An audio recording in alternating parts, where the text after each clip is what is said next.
Phrasal verb. Phrasal verb কী, phrasal verb কাকে বলে, কিভাবে এর গঠন করা হয় এবং সেন্টেন্সে আমরা এই ফ্রেজাল ভার্বটিকে কীভাবে ব্যবহার করব, তো সেই নিয়ে আজকের ভিডিওতে বিস্তারিত আলোচনা থাকছে। তো তোমরা ভিডিওটি পুরো দেখো, দিলে তোমাদের এই ফ্রেজাল ভার্বের সংক্রান্ত সমস্ত সমস্যা একেবারে দূর হয়ে যাবে। চলো ভিডিওটি শুরু করি। দেখো, এখানে এটা ফ্রেজাল ভার্ব বলা হয়েছে। ফ্রেজাল ভার্বকে আমরা গ্রুপ ভার্বও বলতে পারি, ঠিক আছে। তাহলে ফ্রেজাল ভার্বস এটা হচ্ছে বাংলাতে বলা হয় শব্দ সমষ্টি, ঠিক আছে। তাহলে এই শব্দ সমষ্টিকে বা ফ্রেজাল ভার্বকে আমরা কীভাবে গঠন করব বা ফ্রেজাল ভার্ব কীভাবে গঠন করা যেতে পারে, দেখো। ধরো একটা ভার্ব থাকলো, ঠিক আছে। সেই ভার্বের সঙ্গে যদি আমরা প্রিপোজিশনকে যোগ করে দিই, তাহলে যে শব্দ সমষ্টি তৈরি হবে সেটা কিন্তু একটা নতুন কোনো অর্থ তার ব্যাখ্যা করবে বা দাঁড়াবে, ঠিক আছে। ব্যাপারটাকে একটু বুঝে বলা যাক। দেখো, একটা ভার্ব লেখা হয়েছে, যেমন ধরো কল, ঠিক আছে। CALL কল, কল মানে ডাকা। তাহলে এটা হচ্ছে একটা ভার্ব। যখন আমরা শুধু কল লিখব তাহলে কিন্তু সেটাকে দাঁড়াবে, তার অর্থ হবে ডাকা, যেটা হচ্ছে ভার্ব, ঠিক আছে। যখন আবার এই কলের সঙ্গে আমি একটা ফর যোগ করে দিচ্ছি, যেটা হচ্ছে একটা প্রিপোজিশন, তখন কিন্তু এই কল ফর এই দুটো মিলে কিন্তু একটা শব্দ দাঁড়াবে, যার অর্থ হবে কিন্তু ডিমান্ড, ঠিক আছে। ডিমান্ড মানে হচ্ছে দাবি করা, ঠিক আছে। দেখো, এই যে ডিমান্ডটা বললাম, এই ডিমান্ডটা কিন্তু কলের থেকেও আলাদা, ফরের থেকেও আলাদা, ঠিক না। তাহলে কলের সঙ্গে যখন আমরা ফর যোগ করে দিচ্ছি, তখন কিন্তু দুটো যোগ হয়ে কিন্তু একটা নতুন অর্থ দাঁড়িয়ে যাচ্ছে, যার অর্থ হচ্ছে ডিমান্ড। তাহলে এই যে আমরা ভার্বের সঙ্গে প্রিপোজিশন লাগালাম, দিয়ে যে একটা নতুন অর্থ প্রকাশ করা হলো, এটা কি বলা হয় কিন্তু ফ্রেজাল ভার্ব, ঠিক আছে, বা গ্রুপ ভার্ব। আমরা অনেক সময় বাক্যকে যখন বাড়াতে চাইছি, বা বাক্যকে ধরো কোনো কিছু একটা নতুন রূপ দিতে চাইছি কোনো সেন্টেন্সকে, রাইটিং স্কিলের ক্ষেত্রে, তখনই কিন্তু আমরা ফ্রেজাল ভার্বকে আমরা ব্যবহার করি, ঠিক আছে। তাহলে আশা করি তোমরা বুঝতে পারলে যে ফ্রেজাল ভার্ব কী এবং ফ্রেজাল ভার্ব কীভাবে গঠন করা যেতে পারে। এবারে এ থেকে পুরো জেড পর্যন্ত যতগুলো লেটার রয়েছে, সমস্তগুলো লেটারের ক্ষেত্রেই কিন্তু ফ্রেজাল ভার্ব খুবই গুরুত্বপূর্ণ, এবং ফ্রেজাল ভার্বগুলো কিন্তু সমস্তগুলোর ক্ষেত্রে লেটারের দ্বারাই কিন্তু হতে পারে, ঠিক আছে। তো আজকে আমরা যে treasure trove for English learners বইতে যে আমরা আলোচনা করছি, দেখো বইটা দেখাচ্ছি, এই যে বইটা। তো এই বইটা থেকে ফ্রেজাল ভার্বের যে অংশটা, সেটা নিয়ে আজকে আলোচনা করব। তো সেই আলোচনাটা দেখো, এই যে ফ্রেজাল ভার্ব দেওয়া হয়েছে, এই যে ফ্রেজাল ভার্ব বা গ্রুপ ভার্ব, এখানে হচ্ছে পেজ নাম্বার এখানে তোমাদের 118, ঠিক আছে। 100 যাদের বইটা আছে তারা নিশ্চয়ই বুঝতে পারছো। তো এই ফ্রেজাল ভার্ব অংশে চলে যাবে তোমরা, সেইখান থেকে কিন্তু যে অংশগুলো আলোচনা করা হয়েছে, তো সেইগুলো আজকে নিয়ে একটা বিশেষ ক্ষেত্রে আলোচনা করব, ঠিক আছে। যেটা হচ্ছে সবগুলো তো এককালীন হবে না, কারণ কি কয়েকটা পার্টে আমাদের ভিডিওটা করতে হবে, কারণ অনেকগুলো ফ্রেজাল ভার্ব রয়েছে এখানে।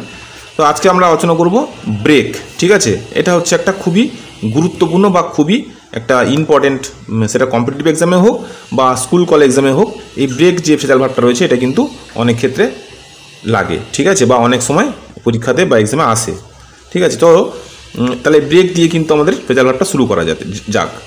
দেখো, ব্রেক মানে কি? ব্রেক মানে ভাঙা।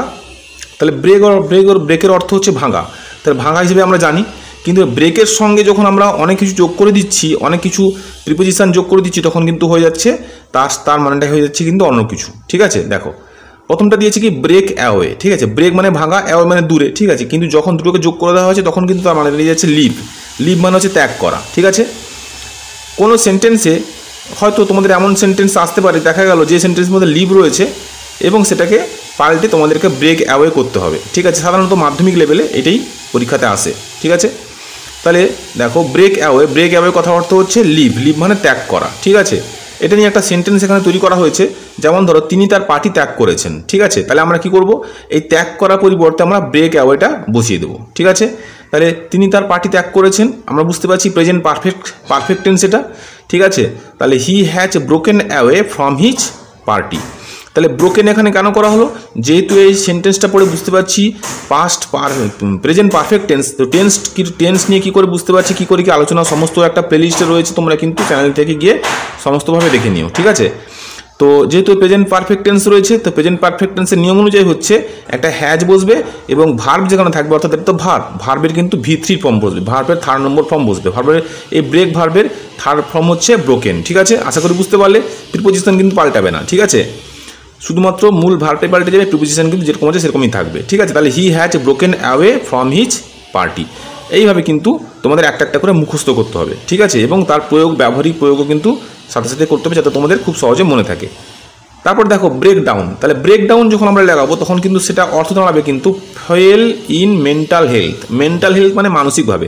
তাহলে মানসিকভাবে যখন ভেঙে পড়া এরকম একটা অর্থ দাঁড়ায় তখন কিন্তু আমরা ব্রেকডাউন বলতে পারি, ঠিক আছে। তারপরে ধরো সিজ টু ফাংশন, তাহলে বিকল হয়ে যাওয়া, ঠিক আছে, বিকল, কোনো কিছু বিকল হয়ে যাওয়া এরকম একটা অর্থেও কিন্তু, যেমন গাড়িটি বিকল হয়ে গেলো, মেশিনটি বিকল হয়ে গেলো, এরকম একটা অর্থে কিন্তু আমাদের ওই ব্রেকডাউন কথাটা ব্যবহার করা যেতে পারে, ঠিক আছে। তাহলে মানসিকভাবে ভেঙে পড়া এবং বিকল হওয়াটা নিয়ে দুটো সেন্টেন্স করা হয়েছে। দেখো, সংবাদটি শুনে তিনি দুঃখে ভেঙে পড়লেন, তাহলে মানসিকভাবে ভেঙে পড়া অর্থ ব্রেকডাউন করতে পারি। দেখো, hearing the news he broke down in সরো, ঠিক আছে। দেখো, ব্রোক ডাউন বলা হয়েছে ভেঙে পড়া, তাহলে হিয়ারিং মানে শুনতে পেয়ে এই খবরটা তিনি মানসিকভাবে দুঃখে ভেঙে পড়লেন, ঠিক আছে, দুঃখ সরো মানে দুঃখ, ভেঙে পড়লেন। তারপরে দেখো, the car broke down on the way, ঠিক আছে, ব্রোক ডাউন মানে বিকল হয়ে যাওয়া, বিকল হয়ে যাওয়া মানে খারাপ হয়ে যাওয়া, ঠিক আছে। তাহলে কোথায় খারাপ হয়ে গেলো না, রাস্তার মধ্যে, অন দ্য ওয়ে মানে রাস্তা, ঠিক আছে, আশা করি বুঝতে পারলে। তারপরে দেখো ব্রেক ইন, তাহলে ব্রেক ইন, এই ব্রেকের সঙ্গে যখন আমরা ইন লাগিয়ে দিচ্ছি তখন কিন্তু হয়ে যাচ্ছে ইন্টাররুপ্ট। ইন্টাররুপ্ট মানে হচ্ছে বাধা দেওয়া বা বিঘ্ন সৃষ্টি করা, ঠিক আছে। তাহলে দেখো বিঘ্ন ঘটানো মানে হয়তো অন্য কোনো কথা, কেউ কাজ করছে তার কাজের মধ্যে বাধা সৃষ্টি করছে, বিঘ্ন ঘটাচ্ছে, এরকম একটা অর্থে, ঠিক আছে। তো দেখো এখানে সেন্টেন্স করা হয়েছে যে অন্যের কথাবার্তার মাঝখানে তোমার বিঘ্ন ঘটানো উচিত নয়। তাহলে উচিত নয় কথা অর্থ হচ্ছে শুড নট, তাহলে you should not break in on others conversation, ঠিক আছে। আদার্স কনভারসেশন মানে হচ্ছে অন্যদের কথাবার্তার মাঝখানে, ঠিক আছে। তাহলে ব্রেক ইন মানে বুঝতে পারলে বিঘ্ন ঘটানো উচিত নয়, শুড নট মানে উচিত নয়, ঠিক আছে। তারপরে দেখো ব্রেক ইনটু, ব্রেকের সঙ্গে যখন ইনটু লাগাচ্ছি তখন হয়ে যাচ্ছে কিন্তু এন্টার ফোর্সিবলি, ঠিক আছে। এন্টার ফোর্সিবলি মানে হচ্ছে জোর করে কোনো কিছু ভেঙে প্রবেশ করা, এন্টার ফোর্সিবল, ঠিক আছে। তাহলে দেখো সেন্টেন্স করা হয়েছে ডাকাতগুলি দোকানে জোর করে ঢুকলো, ঠিক আছে। তাহলে ডাকাতগুলি ইংলিশ হচ্ছে দ্য ডকোয়েটস ঢুকলো, এটা হচ্ছে পাস্ট টেন্স, তাই ব্রেকের পাস্ট টেন্স করা হয়েছে ব্রোক, তাহলে ব্রোক ইন্টু দ্য শপ, ঠিক আছে। The dacoits broke into the shop, clear. তারপরে দেখো ব্রেক আউট মানে হচ্ছে ছড়িয়ে পড়া, ঠিক আছে। তাহলে ছড়িয়ে পড়া ইংরেজি ছড়িয়ে পড়াটা হচ্ছে কি না, বিগেন সাডেনলি, ঠিক আছে। বিগেন মানে শুরু হওয়া, সাডেনলি মানে হঠাৎ করে, তাহলে বিগেন সাডেনলি মানে হচ্ছে ব্রেক আউট, ঠিক আছে। তাহলে হঠাৎ করে ছড়িয়ে পড়া অর্থে বা প্রাদুর্ভাব ঘটা অর্থে এরকম একটা আমরা ফ্রেজাল ভার্ব ব্যবহার করতে পারি, যেটা হচ্ছে ব্রেক আউট। সেন্টেন্স দেখো, মহামারীর আকারে কলেরা শুরু হয়েছে, তাহলে cholera has broken out in an epidemic form, ঠিক আছে।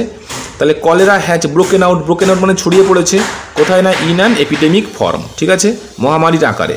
তারপরে দেখো ব্রেক থ্রো মানে হচ্ছে গেট থ্রো বাই ফোর্স মানে বল, জোর দেওয়া, শক্তি দেওয়া, তাহলে গেট থ্রো বাই ফোর্স অর্থাৎ বলপূর্বক ভেদ করে মানে ঢুকে যাওয়া, হ্যাঁ, জোর করে ঢুকে যাওয়া, এরকম একটা অর্থকে বলা হয় ব্রেক থ্রো। তাহলে চোরটি ঘরের দেওয়াল ভেঙে ঢুকেছিল, the thief broke through the wall of the house, ঠিক আছে, আশা করি বুঝতে পারলে। এই যে ব্রোক থ্রো এটা কিন্তু পাস্ট টেন্স, তাই ব্রোক করা হয়েছে, ঠিক আছে। ব্রেক থ্রো হচ্ছে জোর করে প্রবেশ করা। তারপর দেখো ব্রেক আপ মানে হচ্ছে ডিসপার্স মানে ছত্রভঙ্গ করা, ঠিক আছে, ব্রেক আপ, হ্যাঁ, বা কারো সম্পর্ক ভেঙে যাওয়া, এরকম একটা অর্থ আমরা ব্রেক আপ বলি, তাই না।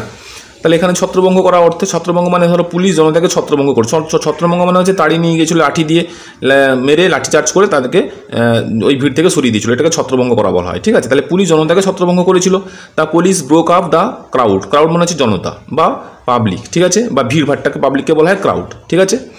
তারপরে দেখো এই যে ব্রেক আপ বা ব্রেক উইথ, এটা এক্ষেত্রে কিন্তু আমাদের ওই রিলেশনশিপের ক্ষেত্রে ব্যবহার করা হয়। তাহলে ব্রেক আপ এখানে একটা হলো ডিসপার্স অর্থাৎ ছত্রভঙ্গ করা, আর একটা অর্থ হলো কিন্তু ইন্টারমিনেট এ রিলেশনশিপ, ঠিক আছে। রিলেশনশিপ মানে সম্পর্ক, ইন্টারমিনেট মানে হচ্ছে ভঙ্গ করা বা ছিন্ন করা, ঠিক আছে। তাহলে রমেশ তার পুরনো বন্ধুদের সঙ্গে সম্পর্ক ছিন্ন করেছিল, তাহলে রমেশ ব্রোক আপ করতে পারো বা উইথ করতে পারো অল হিজ ওল্ড ফ্রেন্ডস, তাদের সমস্ত পুরনো বন্ধুদের সঙ্গে সম্পর্কটা ছিন্ন করেছিল, ঠিক আছে। আশা করি তোমরা ভালো করে বুঝতে পারলে। আজকে শুধুমাত্র ব্রেক নিয়ে করা হলো, এরপরে কিন্তু একে একে বাকি যেগুলো রয়েছে পরপর করে একটা বা দুটো করে তোমাদের এই ভিডিওতে একটা ফ্রেজাল ভার্বের প্লেলিস্ট করা হবে, তাতে কিন্তু সমস্ত কিছুই এই বই থেকে থাকবে। এছাড়াও এক্সট্রা কিছু ফ্রেজাল ভার্ব থাকবে। তোমরা কেমনভাবে বুঝতে পারলে ভিডিওটা অবশ্যই কিন্তু কমেন্টে জানিও।